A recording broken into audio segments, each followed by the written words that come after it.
Hey everyone, and welcome back to my channel.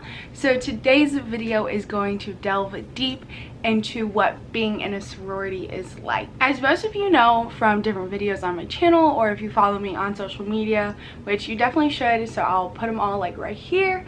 I am a part of Delta Gamma at Indiana State University. First off, I knew like nothing about Greek life. I had no idea what it was besides like what it shows in the movie, which Greek life is definitely different than the movie. So, you know, my perception of it was very weird. The only person in my family that is in Greek life is my aunt, but she never talks about it. A few of my cousins did go through the whole rush process, but at the end they didn't get the house they wanted, or they didn't really find a match that was good for them. So I was really the first one out of all of my cousins to go through rush and run home. At Indiana State University there are 9 Panhellenic sororities. Only one chapter has a house, and the rest, we call it Reeve, but we also call it the pod. They always do recruitment Wednesday after Labor Day. So I think Labor Day this year is September 2nd. So then recruitment starts on the 4th, and then it's Wednesday, Thursday, Friday, Saturday, and then Sunday is bid day. You go from 9 houses to 7 to 5 to 2, and then ultimately the one that you run home to. I was really excited to go through recruitment at school because it was something really early on that you could do and kind of like get into as a freshman. I didn't know all of the things that were offered at Indiana State besides Greek life, because I kept getting a lot of like pamphlets and little like newsletters in the mail. So I definitely like signed up for it and went through recruitment. When you first get to your like first house that you're supposed to go to, you just stand outside alphabetical order, and then they like let you in and you file in and you meet the person from that chapter and you start talking to them. First night it's just kind of like getting to know you, and so you like ask the basic questions. What were you involved in high school, like your GPA, like what do you like to do in your spare time, all of that fun stuff. And it's kind of like overwhelming to like be in one small room, and there's like 30 P&Ms and like 30 like chapter members, and you are just like screaming to hear them. Like you're getting so close to their face to be like, what are you trying to say to me? I can't really hear you. So it's kind of very like strenuous on not only like your anxiety and all of that stuff, but on your voice and like on your hearing abilities. Night 1, each round is about 15 minutes, and then on night 2, each round I think is 20 minutes. Night 2 is about sisterhood, so you go, if they have a recruitment video, that's when they show the recruitment video. You kind of like delve in a little deeper on conversations. Night 3 is philanthropy. It's really cool to see like the wide variety of like philanthropies that chapters have. You normally just sit, talk a little bit more, but kind of talk about like what their philanthropy means to you. Like I remember sitting in a chapter house and talking about my grandpa for like 10 minutes, and it was honestly the best feeling in the world, because like I love my grandpa and I love talking about him. So like being able to was really cool. Normally on night 2 and night 3 is when you experience dirty rushing. Dirty rushing is basically when you promise a girl a bid, or you promise a girl like you'll see them tomorrow, or like I can't wait for you to be a sister, like things of that nature. So like I experienced dirty rushing. I went to this house on night 2, and like I don't remember, it was some kind of VP or somebody that held like a high position in their chapter. She came up to me and was like, oh my gosh, like our sister who you talked to yesterday was like so in love with you. Like she came up to me and she was like, oh my gosh, we have to keep this girl, like we have to do everything we can.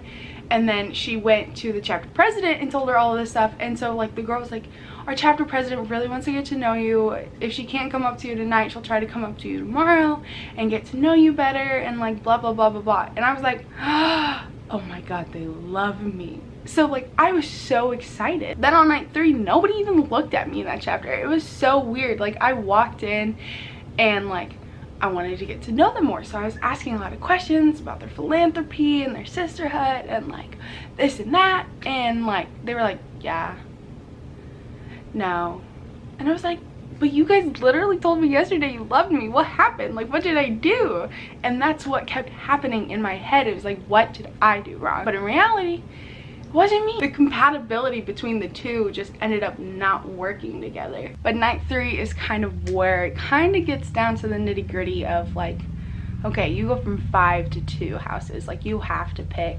You know, most girls end up with 2 houses on prep night, but you know, there's some who only get 1, some who get none, some who like chapters fight over. At ISU, I think you have to do a ritual or some kind of like ceremony on prep night. So it's really cool to kind of like have a little part of a chapter even if you're not going to it. Like, I know I had 2 houses on prep night, and it was really cool to see their ceremony, even though I kind of at that point already knew that I wanted to be a Delta Gamma.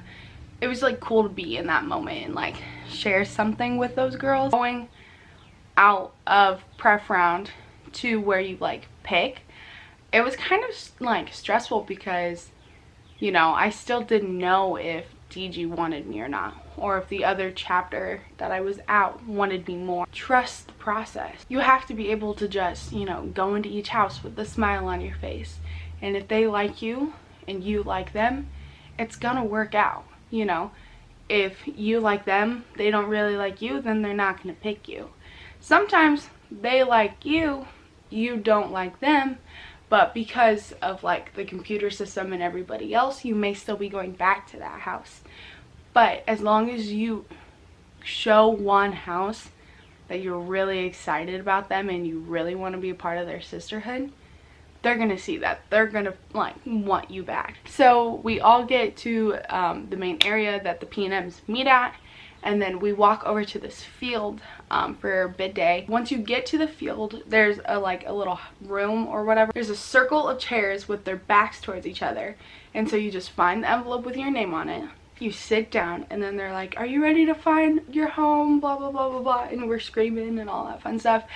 So they say 3, 2, 1, and so you like grab the envelope, you open it up real quick, and then you have your bid day card. So it's really cool. Like, you're with your group and you're all screaming 3, 2, run. So you like run to your chapter. So you're there, you take pictures, you're out in the field waiting for everyone else to run home. Once you get into your chapter, like I know for DG, we had to do a new member process, and you have to go through everything, learn a lot of stuff. That's when you start getting involved. Like, I know I did a bunch of intramurals right off the bat. You know, I try to be as involved as possible, and I think that honestly is the best thing that anyone could do when they first join their chapter. Don't just like get in and say. A chapter is so much more than just like the letters on your chest. So like going in and like helping organize, set up, you know, staying behind and cleaning up. You know, if somebody's like, hey, I need help bringing stuff over for chapter, be like, yes, I'll be there 10 minutes early. You know, like just getting out there and doing those things, people are going to recognize it, and you get the most out of your sorority experience if you are involved. If you're just a t-shirt wearer and just wear those letters on your chest and that's it, you don't show up to anything, you don't do anything, you know, it's like, what's the point? You know, that's the part I don't get. Why are you going to join something and spend this money on it and, you know, spend all of your time on this but not actually be a member? One of the hardest things that come with being in a sorority is literally just the fact that it's so many girls under one like roof or one house or whatever, following the same rules. Not everybody is going to agree on the same topics. You know, people are going to have different opinions, different views, not only just on like the rules of DG, but like their values in life. You know, if there's a choice that has to be made and a girl doesn't agree with it just because of her values, like, she is going to speak up and say something. That's one of the hardest things I have like had to like realize. And plus, one of the things that's like bound to happen no matter what, like there is gonna be fighting, like there is gonna be disagreements, like all of the shit's gonna happen, but it's just how you deal with all that stuff. The other thing with like putting all of the like 60 girls together is you're bound to not like someone. It's just by human nature. You know, you're not gonna like everybody that you meet, and you know, that's okay. It is completely okay, but it's so important like to make sure that you don't start going after them, you don't start pointing them out and blah blah blah and, you know, talking shit. But like, I know I have a problem with that. I like realized, oh shit, I kind of messed up. So that's my goal for when I go back to school, is I'm gonna try to be like chill, calm. People want to do their thing. I'm gonna let them do their thing. I may not agree with the thing, but I'm gonna just let them do it, because no matter what I say, what I do, who I say something to about that person, it's just gonna come back and bite me in the ass, or they're just still gonna do it and nothing's gonna change. So why am I then gonna put myself in a situation that I don't need to be in? And I think that's what a lot of chapters have a problem with, is a lot of chapters are like, these are my people, and I like, to a small group, they're like, these are my people, and you know, if you talk shit, I'm gonna talk shit about you, and like all of that stuff. And it's just, I've come to the point where I'm just like, I don't want to be a part of it anymore. I'm so sick and tired of it.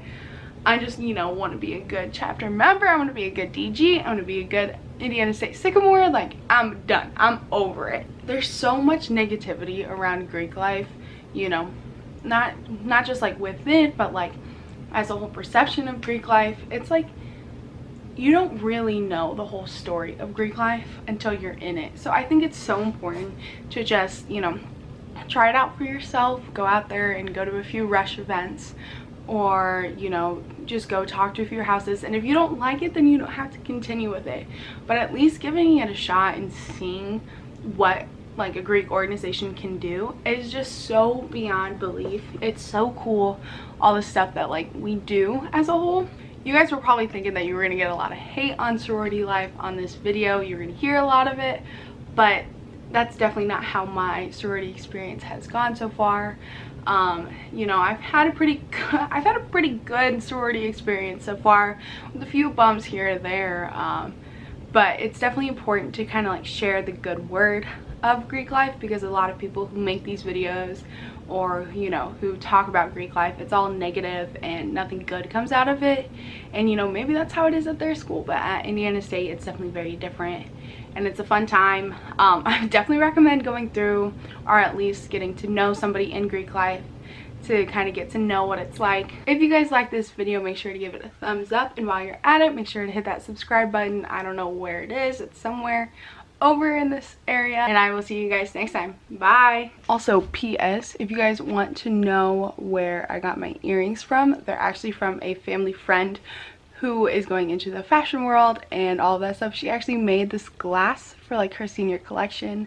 I will make sure to leave all of her details down below. It's Unexplored by Thurston, so make sure to check her out to get yourself a pair of earrings like this, or some of the other stuff that she's made.